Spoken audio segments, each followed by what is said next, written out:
네, 여러분 요즘 인터넷상에서 굉장히 유행하는 문화가 하나 있습니다. 그것이 무엇이냐면 바로 래플이라는 문화입니다. 래플이란 우리말로 추첨을 의미합니다. 바로 옆에 보시는 것과 같이 유명 스포츠 브랜드에서 한정판으로 신발이 출시됩니다.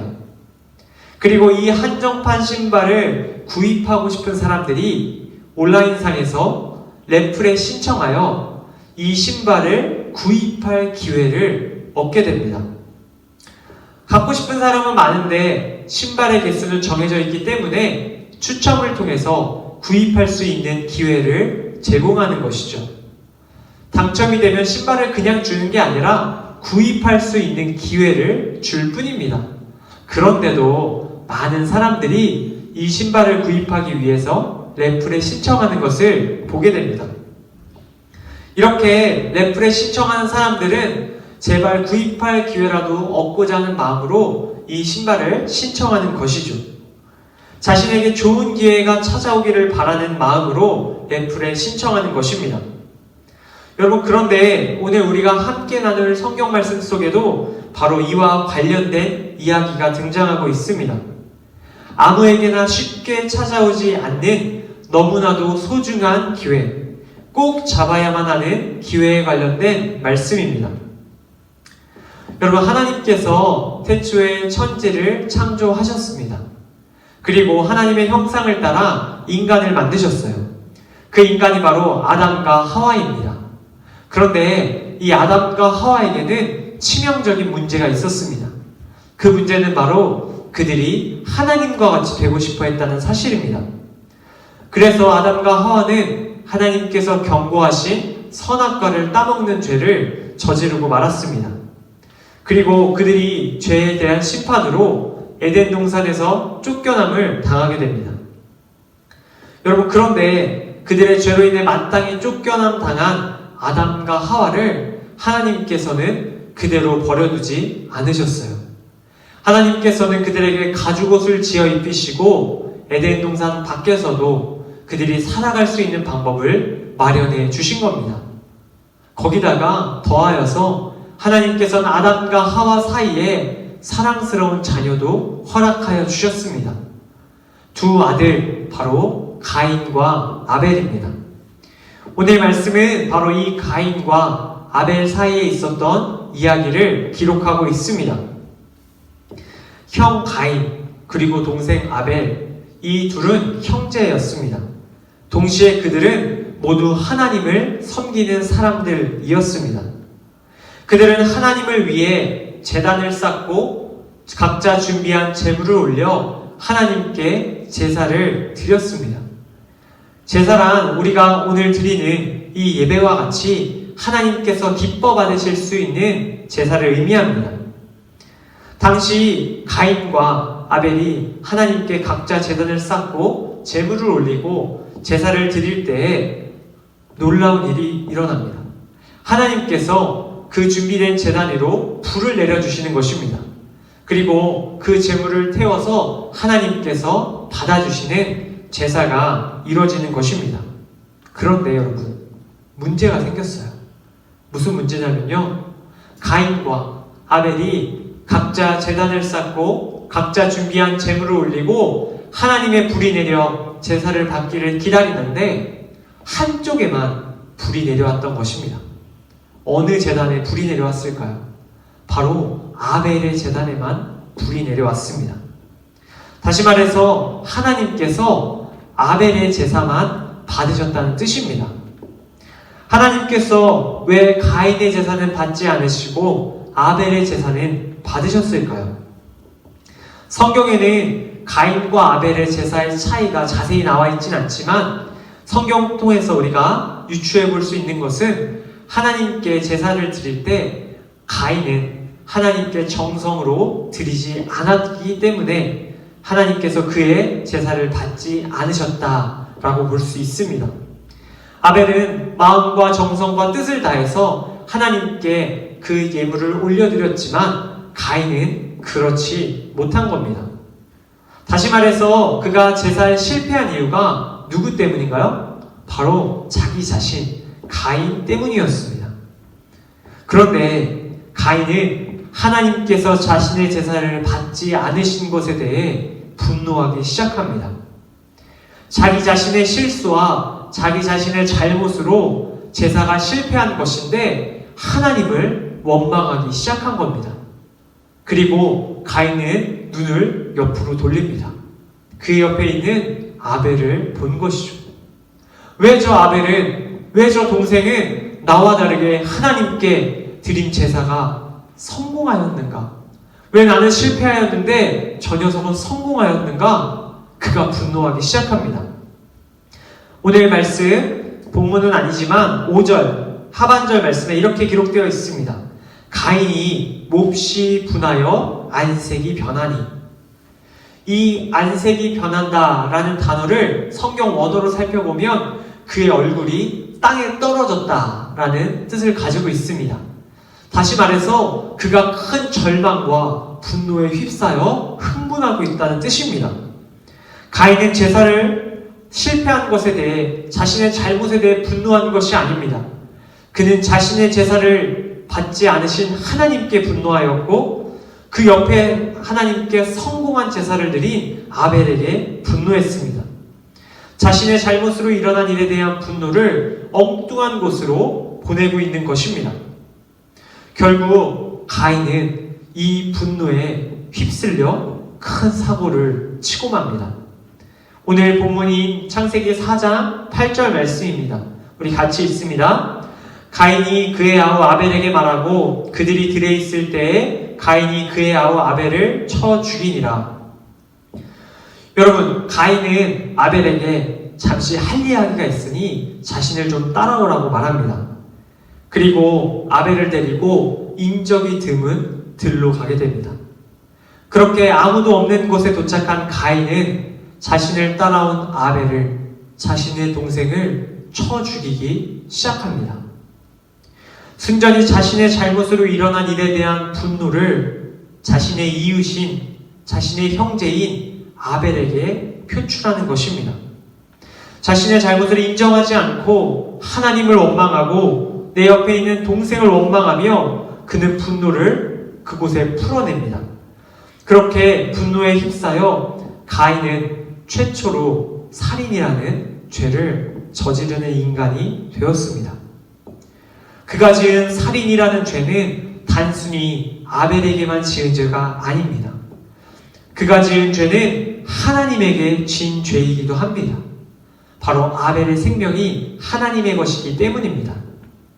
이렇게 가인은 자신의 동생 아벨에게, 그리고 그의 부모 아담과 하와에게, 그리고 하나님에게 죄를 지었습니다. 가인은 그렇게 자신의 죽은 동생의 시신을 들에 파묻고 아무 일도 없었다는 듯이 본래 자신이 있던 곳으로 돌아옵니다. 그렇게 가인은 자신의 죄가 완전히 감추어졌다고 생각합니다. 하지만 여러분, 가인의 죄는 그 아벨의 시신을 아무리 깨끗하게 묻어도 감추어질 수 없는 범죄입니다. 하나님께서 그가 짓는 모든 죄의 장면을 보셨습니다. 오늘 본문 9절 말씀 제가 읽을 때 잘 들어보시기 바랍니다. 여호와께서 가인에게 이르시되 내 아우 아벨이 어디 있느냐. 여러분, 오늘 말씀 9절을 보면 자신의 동생 아벨을 죽이고 돌아온 가인을 하나님께서 찾아가십니다. 하나님께서는 가인을 찾아가 그에게 내 아우 아벨이 어디 있느냐라고 물으십니다. 여러분, 그런데 사실 이 질문이 좀 의아한 질문입니다. 왜일까요? 하나님께서 굳이 가인에게 아벨이 어디 있냐고, 그가 어디 있는지 위치를 물으실 필요가 있었을까요? 하나님께서 아벨이 정말 어디 있는지 몰라서 가인에게 그 사실을 묻고 계신 걸까요? 아닙니다. 하나님께서는 가인의 모든 행동을 지켜보셨습니다. 아벨의 마지막 순간을 하나님께서 똑똑히 보셨습니다. 하나님께서는 가인이 무슨 짓을 했는지, 지금 아벨이 어디 있는지 알고 계십니다. 그런데 왜 굳이 가인에게 와서 그 사실을 물어보고 계신 걸까요? 하나님께서 가인에게 내 아우 아벨이 어디냐? 라고 물으신 것은 분명한 의도가 있습니다. 그 의도는 바로 가인에게 그가 지은 죄를 깨닫고 자신 앞에 고백하기를 원하셨기 때문입니다. 오늘 설교의 제목으로 이야기하면 하나님께서 가인에게 죄를 회개할 기회를 주길 원하셨던 것입니다. 여러분, 물론 하나님께서 죄를 지은 가인을 그 즉시 심판하시고 죽이셔도 가인은 할 말이 없는 상황입니다. 하나님께서는 물론 그렇게 하실 수도 있었습니다.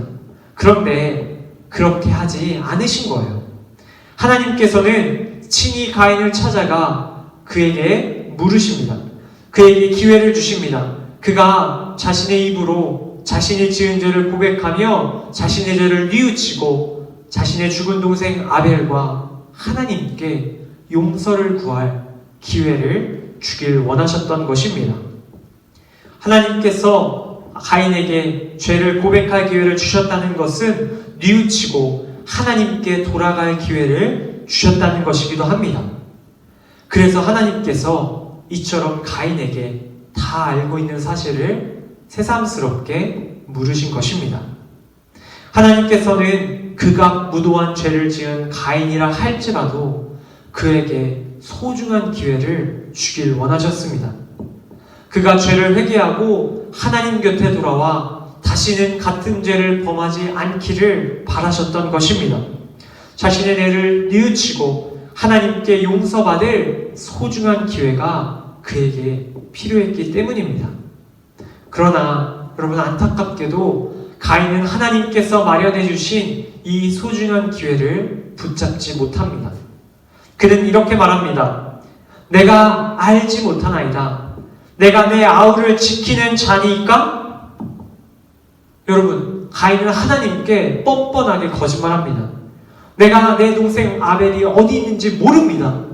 내가 내 동생 아벨을 경호하는 사람입니까? 오히려 기회를 주신 하나님께 교만하게 이와 같은 말을 하고 있는 겁니다. 그는 자신의 죄를 끝까지 숨기며 하나님께 거짓을 말합니다. 하나님께 돌아갈 마지막 기회를 그가 스스로 차버린 것입니다. 하나님께서는 그가 무도한 그에게, 용서받을 가치 없는 그에게 소중한 회개의 기회, 돌이킬 기회를 주셨지만, 하나님과 멀어지지 않을 기회를 주셨지만 그 기회를 가인은 놓쳐버린 겁니다. 그렇게 그는 하나님을 떠나 영원히 방황하며 유리하는 삶을 살아갑니다. 상도교회 중등부 여러분, 과연 우리는 어떤가요? 사실 우리 안에는 바로 이 가인과 같은 모습이 있습니다. 우리도 가인과 마찬가지로 죄의 지배를 받고 있는 사람들입니다. 우리도 언제든지 마음만 먹으면, 상황만 되면 가인과 같이 하나님 앞에, 그리고 우리의 이웃 앞에 죄를 지을 수 있는 사람이란 뜻입니다. 언제든 우리도 죄 때문에 분노에 휩싸여 이웃을 해칠 수 있습니다. 우리의 생각으로 이웃을 해칠 수 있고, 우리의 입술로 이웃을 해칠 수 있고, 우리의 눈빛으로, 우리의 마음으로, 우리의 손과 발로 우리도 언제든지 우리의 이웃을 해칠 수 있는 존재입니다.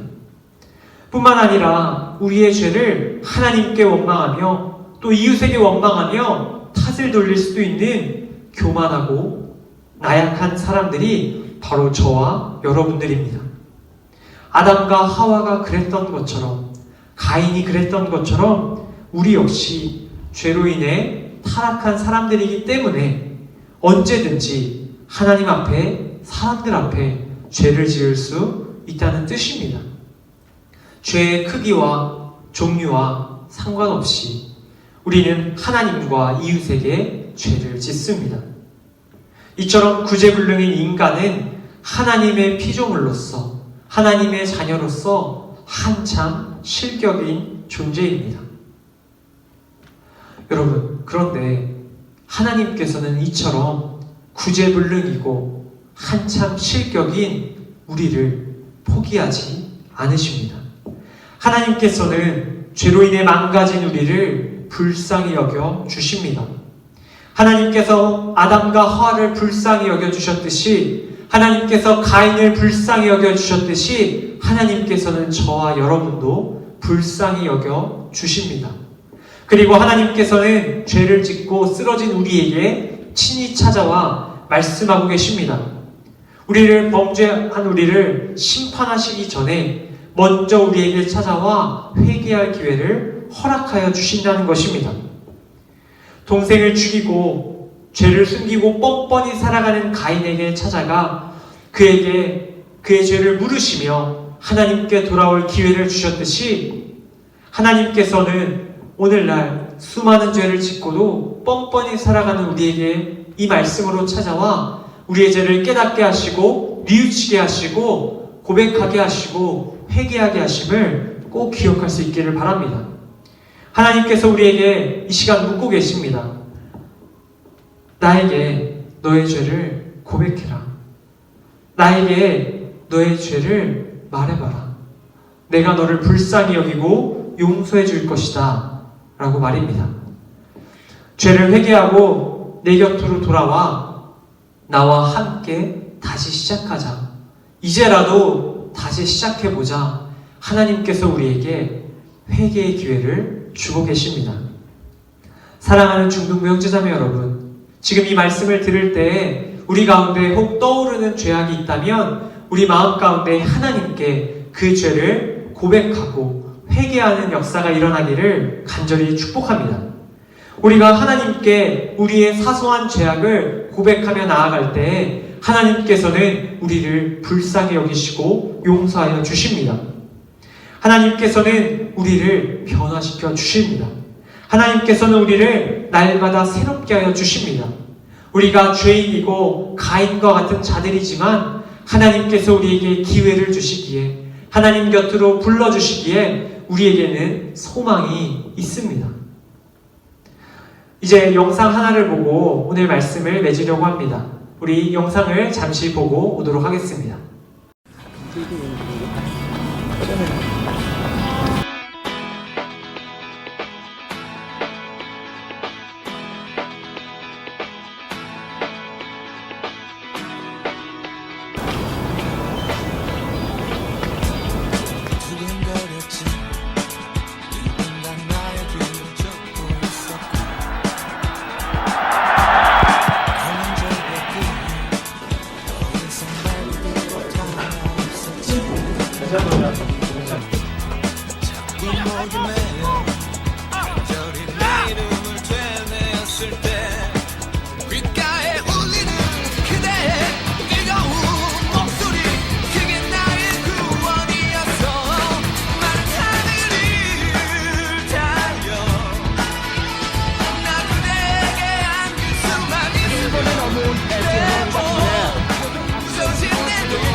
다시 볼 멈춰놓고 조금 올려주죠. 뒤쪽에 박주성 가슴으로 치고 걸렸어요. 골! 박주성 골이에요. 박주성이 골입니다. 부잉 사실이 터지지 않고 있어요. 후반전 26분 한국 축구의 역사를 다시 바꿔줘야겠어요.